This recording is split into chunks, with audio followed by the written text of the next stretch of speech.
Bueno, digamos, la necesidad del marxismo de tener debates es fundamental. Y esos debates es muy importante que se realicen en los ámbitos de producción con el conocimiento, porque hay una batalla de conocimiento en las universidades. Y esa batalla, digamos, hay diferentes corrientes y hay que darle un lugar al marxismo en la universidad. Me parece muy importante la iniciativa del IELA de traer esta discusión internacional de diferentes lugares del mundo sobre el marxismo a Brasil y a la universidad pública, y además que sea abierto para que pueda haber participación de estudiantes y docentes en esa discusión. Y además es muy interesante que haya presencia de diferentes lugares del mundo para estimular el debate, sobre todo el debate que está de fondo en este congreso, a partir de la presencia de su coordinación de intelectuales chinos sobre qué es el socialismo y cuestionar lo que no es el socialismo. Y en ese sentido este congreso clarifica mucho porque permite dilucidar experiencias que se plantean como socialistas y no lo son, al mismo tiempo clarificar qué es el verdadero socialismo y cómo construir una alternativa política. Se trata sobre todo de un congreso intelectual, pero de un congreso político, que da una batalla contra otras ideologías presentes en la universidad desde el conocimiento científico, y en ese sentido es muy importante desarrollarlo. Mi trabajo era un análisis de la economía venezolana desde el 70 a la actualidad, pero me centré en la exposición en el análisis del chavismo.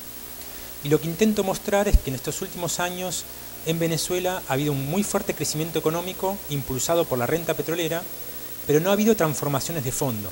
El grueso de la renta petrolera, a pesar de la intervención del Estado, ha ido a parar a manos de la burguesía venezolana y de la burguesía extranjera que está en Venezuela. El resultado de eso es que la economía, aunque introduzca al Estado con mucha fuerza, porque es el dueño del petróleo, no ha habido un avance hacia el socialismo, sino que ha habido una reproducción del capitalismo y de un capitalismo en crisis, que lo que muestra mi trabajo es que esa renta petrolera no se tradujo en un crecimiento económico ni un crecimiento de la productividad del trabajo ni de la acumulación, y que por lo tanto está supeditada que cuando caiga el precio del petróleo la crisis se va a estallar con todo. Y lo otro que muestro es que ha habido muchas mejoras sociales, pero son mejoras sociales que al no transformarse la estructura económica mejora la calidad de vida de los trabajadores, sobre todo los trabajadores desocupados, los trabajadores que tienen empleo precario, pero cuando la renta cae esos trabajadores vuelven a estar en la misma situación de pobreza porque no hubo un cambio estructural. Y la conclusión de mi trabajo es que aunque en apariencia la presencia del Estado muestra cómo si se avanzase hacia el socialismo y la ideología que se reivindica socialista lo hace mostrar más así, el no avanzar sobre el control del capital hace que el capital en los momentos de crisis imponga toda su fuerza y todos los avances de la clase obrera se pongan en riesgo. Y por eso hay que pensar para Venezuela y para el resto de América Latina una verdadera estrategia socialista que de verdad ponga en cuestión la propiedad privada del capital y avance hacia la socialización de los medios de producción. Bueno, mi experiencia, la crítica a Venezuela es que no ha avanzado hacia el control de la producción y al control real de la renta petrolera en forma social. El avance del Estado no expresa una socialización. En el caso chino lo que tenemos es, hubo en su tiempo un avance en una socialización de la producción, pero ese avance se detuvo porque la revolución no avanzó más allá de ciertos países, y al no avanzar, todo proceso que no avanza retrocede. Y la revolución tiene que tener un carácter internacional. Si se queda en un solo país, el problema es que el mercado del resto del mundo termina imponiendo sus condiciones, y lo que pasó en esas experiencias es que de un avance se empieza a retroceder. Y hoy China, lejos de expresar un socialismo, expresa un capitalismo en el cual el Estado tiene mucho peso, pero el Estado no está en contradicción con el capital, sino que va de la mano del capital, son socios, es una unidad. Y en China lo que vemos es que ese Estado, de la mano de empresas multinacionales, se expande sobre la base de la mayor tasa de explotación de los últimos tiempos, con los salarios más de hambre y con represión muy fuerte a los trabajadores.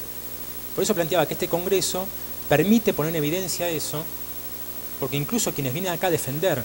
la experiencia china terminan mostrando sus contradicciones. Y es muy importante entender las contradicciones del socialismo, o lo que se llama socialismo, para que en la lucha no caen esos problemas. Existe alguma experiência prática que você pode colocar como referência para o movimento político?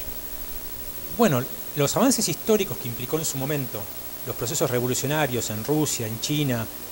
en parte en Cuba, fueron avances porque realmente se socializó los medios de producción. Y esos fueron avances históricos. Y fueron triunfos que han mejorado las condiciones de vida de los trabajadores de esos países, sobre todo de países que eran muy pobres, y han mejorado mucho sus condiciones de vida. Pero el problema es que, como decía, la revolución es internacional y el mercado mundial termina imponiéndose incluso frente a experiencias avanzadas. Lo que fracasó no fue el socialismo, sino lo que fue es que eso no llegó a hacer avanzar hacia el resto del mundo, y lo que se impuso fue el capital. Pero la crisis que está viendo ahora esos países, o los niveles de explotación que hay en China y de pobreza que hay en China, lo que pasa ahora en Rusia, o incluso las dificultades que tiene en Cuba, no son culpa del socialismo, sino que son resultado del capitalismo. Y el socialismo todavía no ha podido avanzar hacia una experiencia realmente internacionalista, realmente mundial, pero esa perspectiva, dada la crisis mundial que vimos ahora, está abierta, aunque no exista ahora un país que uno pueda tomar como referencia, pero sí tendencias históricas que llevan a la necesidad de realmente cuestionar la propiedad privada y cuestionar el capital, que es el verdadero causante de la pobreza y los males de la sociedad que vivimos.